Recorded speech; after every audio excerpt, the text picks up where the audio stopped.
What's up, guys? I decided to review the latest episode of Star Wars Resistance, The Engineer, as it actually renewed my interest in the season again after the last few episodes kind of stalled my excitement. I found the whole finding food for the Colossus plot to be serious filler, and it just really didn't hold my attention. I mean, I also did just quit drinking coffee, so it's possible that I was just really tired when I watched the last few episodes. But I feel like this episode was a return to form for the show. The main plot involved the Colossus stumbling upon a distress call from some sort of engineer who just encountered the First Order. Kaz volunteers to investigate after warnings from Yeager and Doza that it could be a trap.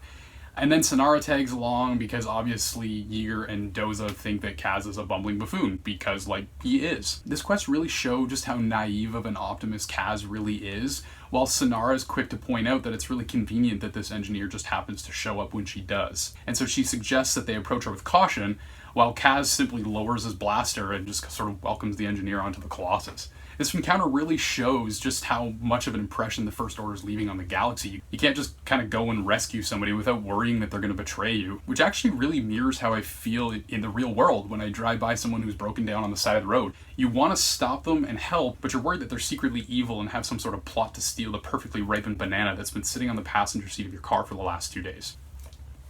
I found the ongoing suspense of whether the engineer's distress call was a trap or not to be much more enticing than the let's go get food plot of the last week's episode. And as the episode progresses, it becomes clear that the engineer has some sort of agenda. As she works to fix up the Colossus, it turns out she's been tracking the ship for some time for the First Order. This is a great way of getting the First Order caught up to the Colossus after we had 2 seriously filler-type episodes. I really like the message that this episode sends. Overall, Kaz seems to see the good in people and just kind of trust that his friends can tackle any challenge that the galaxy throws at them. It coincides nicely with the message of hope that the Resistance is spreading in a rather bleak-looking galaxy as the First Order sort of expands its reach. I was really growing tired with this season, but I do think things are going to start picking up a little bit as we approach December. Next week's episode is entitled From Beneath and involves the crew traveling to Flix's homeworld to acquire fuel from his family's refinery, where they discover the family's drilling has awoken something monstrous. Next week's episode kind of sounds like filler, but I hope we get some insight into how Flix is part Gungan, because come on, Star Wars, give us some more Gungans. Seriously though, I